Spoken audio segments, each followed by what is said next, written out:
mga kaisuka! Welcome back sa ating channel. At ngayon, ipagpatuloy na natin ang Dark Continent arc. At nagpapasalamat ako sa patuloy niyong suporta sa aking mga ginagawang video. At itutuloy na nga natin ang Chapter 51 ng Dark Continent arc. Pero mag-recap na muna tayo sa last episode ng video natin. Ay na nga mga kaisuka, sa nakaraang video natin, ipinaliwanag lang ang mga kayang gawin ng mga guard ni Prince Camilla at palaisipan pa din sa kanila kung bakit nagpakamatay si Shikaku sa harap ng pintuan ng silid ni Prince Lazarus. At dito na nga natapos ang Chapter 50 at ngayon ipagpapatuloy na natin ang Chapter 51 ng Dark Continent arc. Pero kung bago ka lang sa channel na ito, i-like at subscribe mo na at huwag mo na din kalimutan na i-hit ang notification bell para update ka sa mga bagong video na i-upload ko. At para naman sa suporta sa ating channel, huwag niyo na po sanang i-skip ang ating ads para mas ganahan pa akong gumawa ng mas maraming video. At susubukan ko mag-upload ng 2 o higit pang video kada linggo. Tara mga kaisuka, umpisa na natin. Dito makikita natin ang silid ng ikatlong prinsipe at tila tinitignan ng private soldier ni Benjamin ang barya na galing sa Nandis ni Prince Sangley. At nasabi nito sa kanyang sarili, yung dating number 1 na pera, ngayon number 10 na siya. Maaari kayang napalitan ito ng ibang barya? Pero yung aura na nanggagaling dito sa baryang ito ay kapareho pa din naman tulad ng una ko itong nakuha. Isa kaya ito sa mga abilidad ng Nandis ni Prince Sangley? Dagdag pa nito, may ibig sabihin ba itong pagtaas ng number sa baryang ito? Ano ba ang mga posibilidad na maging epekto nito? At isa pa, kailangan ko ba itong ipagpalit sa katumbas na halaga ng katulad niya? Pero paano ko naman yun gagawin? At isa pa, yung bibig ng Nandis ni Prince Sangley, gusto ko talaga itong subukan pero napakamapanganib naman ito para sa akin. Nang bigla itong nagsalita, pwede ko bang makita yung barya na ibinigay sa iyo ni Prince Sangley? Dito ipinakita na ng tauhan ni Prince Sangley ang baryang ibinigay sa kanya. At makikita natin dito na number 10 din ang baryang nakuha nito. Sa madaling salita, magkatulad sila ng barya. At nasabi na lang dito ni Koventova, kaparehas ito ng baryang napulot ko. Ang ibig sabihin lang nito, ang mga baryang hinuhulog ng Nandis na ito ay magkakapareho lamang. At nasabi na lang dito ni Prince Sangley sa kanyang sarili, ang Nandis ko ay naglalaglag ng isang barya kada araw. Kaya naman hindi ko na kailangan itong itago o ipunin para sa sarili ko. Dagdag pa nito, kapag naging hari na ako at naipakalat ko na ang mga baryang ito, doon lamang lalabas ang epekto ng baryang ito. Pero ang mga baryang inilalabas ng aking Nandis, ibibigay ko lamang ito sa mga taong karapat-dapat. At dahil galing ito sa Nandis, maaaring mapakawala ito ng isang supernatural effect. Pero wala naman ako mapapala kung maghihintay lamang ako dito at mauupo. At hindi ako mapakali dahil pakiramdam ko ang abilidad na ito ay gagana lamang kapag napakalat ko na ang barya sa buong kaharian ng Kakin Empire. At isa pa, yung abilidad na tinutukoy ko ay hindi ko talaga magagamit dito sa succession war na ito. At ito talaga ang kinaiinisan ko sa aking sarili. Dahil hindi pa naman ako hari, pero napakarami ko nang naiisip para sa hinaharap. At sigurado ako na ang aking Nandis ay magagamit ko lang ang buong abilidad nito kapag naging hari na ako. Kaya naman simula ngayon, gagawa na ako ng aksyon at sisiguraduhin ko na ako ang matitira sa labanan na ito at ako ang susunod na magiging hari ng Kakin Empire. Ngayon, kung sino man ang nakapag-master ng Light at Darkness, yan ang totoong hari. At dito sa succession war na ito, dito ko ipapakita kung ano nga ba talaga ang totoong darkness. Dito makikita natin na lumabas na nga sa silid si Prince Sangley. At kasama nito ang kanyang mga tauhan, pati na din ang private soldier ni Prince Benjamin. At ang makarating na sila sa pinto papunta sa Shiyu family, bigla naman itong tinanong ng nagbabantay dito, saan po kayo pupunta ngayong araw na ito? Sagot ni Sangley, pupuntahan ko lang ang boss ng Shiyu family. Sagot ng nagbabantay dito, sige po, sasamahan ko na kayo papunta doon. Nang papasok na sila sa pinto, bigla naman nag-report si Koventova kay Benjamin. Prince Benjamin, si Prince Sangley ay pupunta sa boss ng Shiyu family. Dito makikita natin si Sangley na nakarating na sa silid ng Shiyu family. At tila kaharap na nito ang boss na si Onyor. Nang biglang nagsalita si Sangley, kumusta ka na? Matagal din tayo hindi nagkita. Sagot ni Onyor, okay lang naman ako. Nakakainis lang yung mga doktor na laging nagsasabi na, ito ang kainin mo at ito naman ang hindi mo pwedeng kainin. Diyan ako naiinis. Ang gusto ko, mabuhay ako nang ginagawa ko ang mga gusto ko. Sagot ni Sangley, ganun ba? Maiba tayo. Alam mo ba na nagsimula na ang succession war na ito at meron nang namatay na 3 prinsipe. Sagot ni Onyor, ganun ba? Naaalala ko pa noong sumali dyan ang aking kuya na si Nasubi. Siya lang din ang natirang buhay sa lahat ng sumali dito. Kaya naman, wala kang magagawa dito kundi gawin ang lahat para ikaw ang matira. Sagot ni Zangley, para magawa ko yon, ang pinakasusi dito ay yung mga Nendis na meron kami.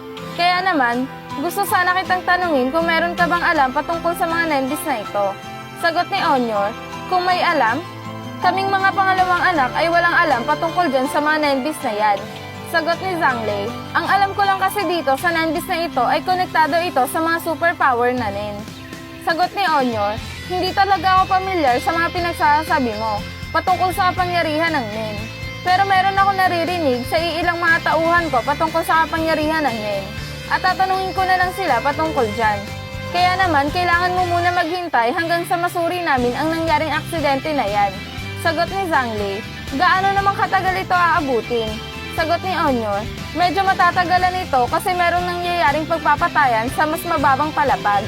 Sagot ni Zangley, sige, naiintindihan ko.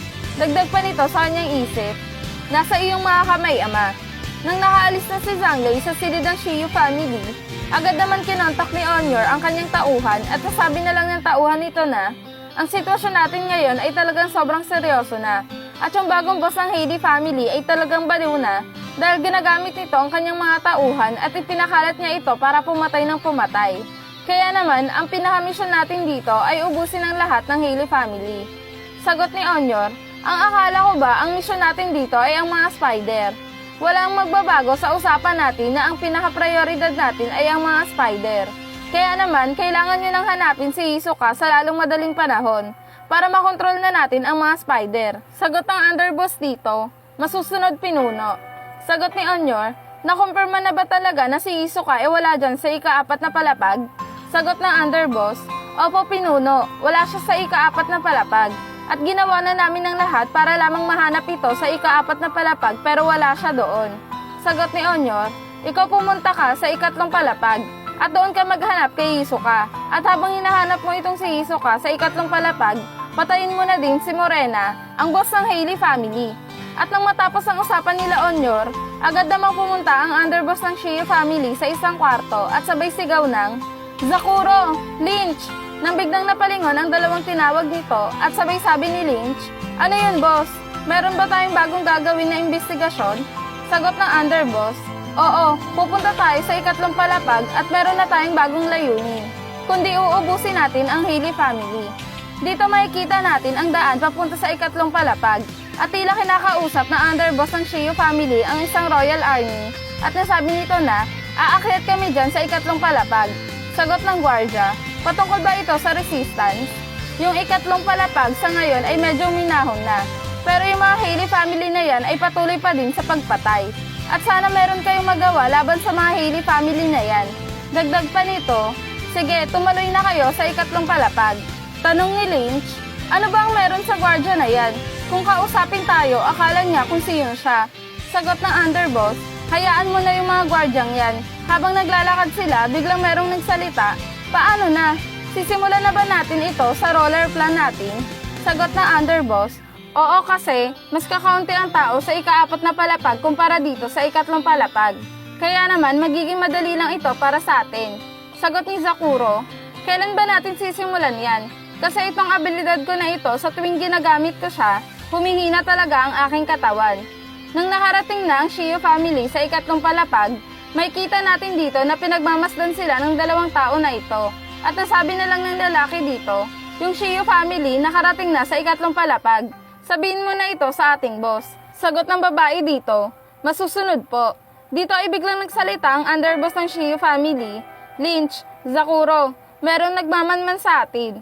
Yung lalaki at babae na nandoon banda sa burger shop na yon. Dagdag pa nito, ngayon puntahan nyo na ito at kausapin nyo sila. At simulan nyo doon sa lalaki. Sagot ni Lynch at Zakuro, masusunod po. Nung nakalapit na si Lynch at Zakuro, biglang nagsalita si Lynch, hoy mister, meron kaming gustong itanong sa'yo. Okay lang ba na sagutin mo ito? Sagot ng lalaking ito habang kumakain pa, ano? Sige, wala naman itong problema sa akin. Pero yung lalaking nasa likuran nyo, parang merong kailangan sa inyo. Sagot ni Zakuro, Ano? Nang bigla itong humarap sa lalaking tinuro ng lalaking kausap nila at agad naman hiniwa ng lalaking ito ang leeg ni Zakuro. At talaga namang laking gulat ni Lynch ang ginawa ng lalaking ito. Habang nakatingin si Lynch kay Zakuro, agad naman itong sinipa ng lalaking kausap nila na naging dahilan ng pagkatalsik niya. At talaga namang pinagtitinginan na sila ng mga tao sa ikatlong palapag. Dahil na nga sa nangyayaring kaguluhan na ito, si Lynch ay nakatumba na habang si Zakuro naman ay nakahawak sa kanyang leeg dahil na nga sa hiniwa ito.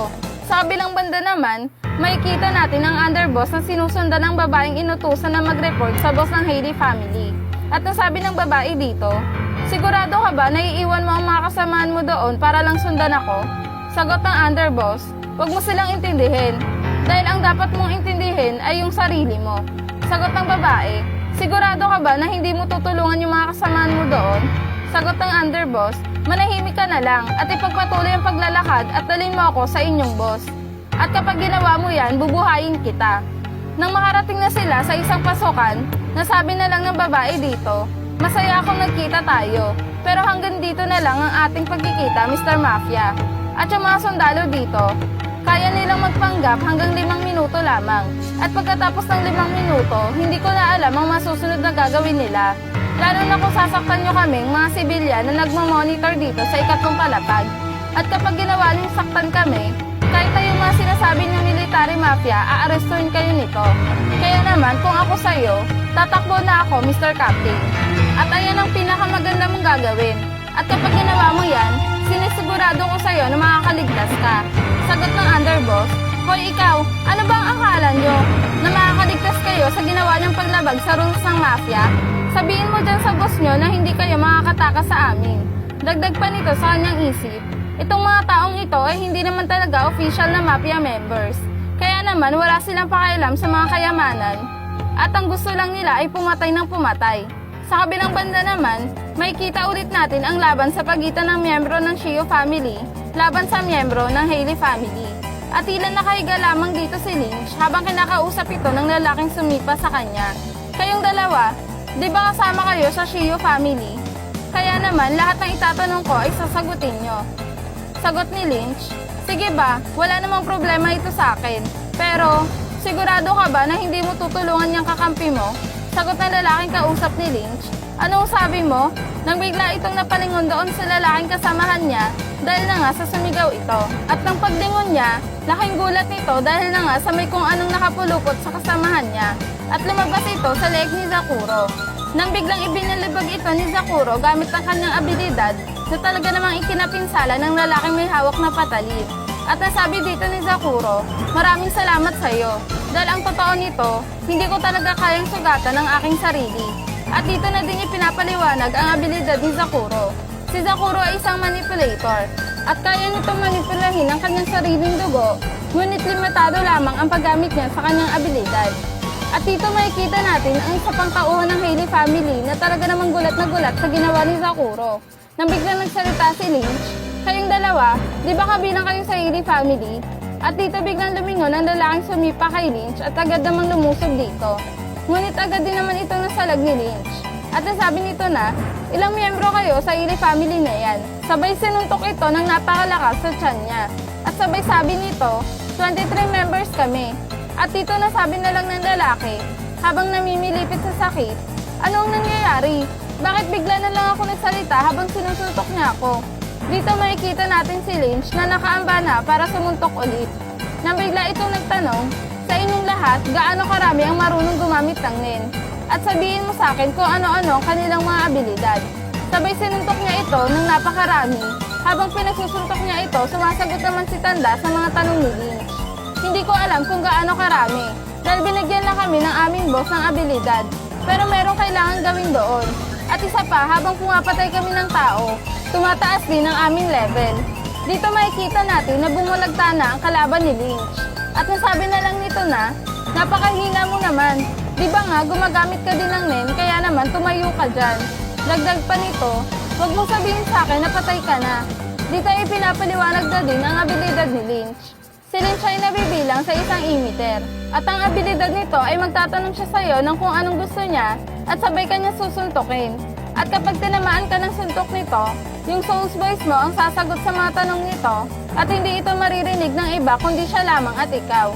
Nang biglang nagsalita ang gwardyang kasama ng underboss, hindi matatawag na self-defense itong ginawa nyo. Pero sige, papalagpasin namin yan sa isang kondisyon.